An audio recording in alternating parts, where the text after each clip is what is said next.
Regarding anti-India rhetoric, you would have seen also in the last several days we have issued a couple of or more than couple of statements. We have rejected the false narrative that has been projected in Bangladesh.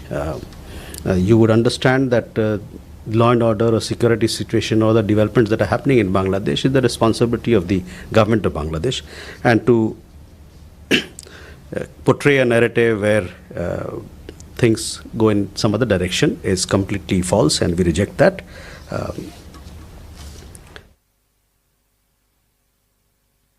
Akhilesh, your question regarding minorities,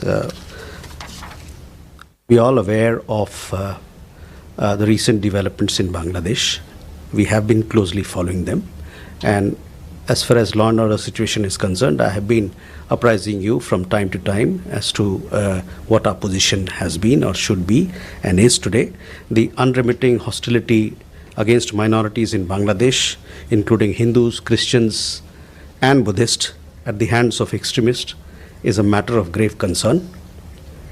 We condemn the recent gruesome killing of a Hindu youth in Maimen Singh and expect that the perpetrators of the crime would be brought to justice. Over 2,900 incidents of violence against minorities, including cases of killings, arsons, land grab, have been documented by independent sources during the tenure of the interim government. These incidents cannot be brushed aside as mere media exaggerations or dismissed as political violence.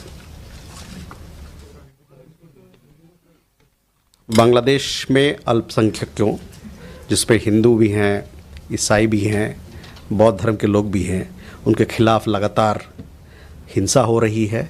ये गंभीर चिंता का विषय है। हाल ही में मैमन सिंह में एक हिंदू युवा की हत्या हुई, उसकी हम घोर निंदा करते हैं। हम ये भी उम्मीद करते हैं कि अपराधियों को जल्द से जल्द कटघरे में लाया जाएगा। और आपको जैसे बताया मैंने कि स्वतंत्र सूत्रों के अनुसार पिछले इस अंतरिम सरकार के कार्यकाल में 2900 ऐसे वारदात सामने आई हैं जो हत्या से संबंधित है, या आगजनी से हो, या ज़मीन हड़पने के मामले से हो। और इन घटनाओं को मीडिया की यतिशक्ति या एग्जैजरेशन कहकर या राजनीतिक हिंसा बताकर इसको नज़रअंदाज या दरकिनार नहीं किया।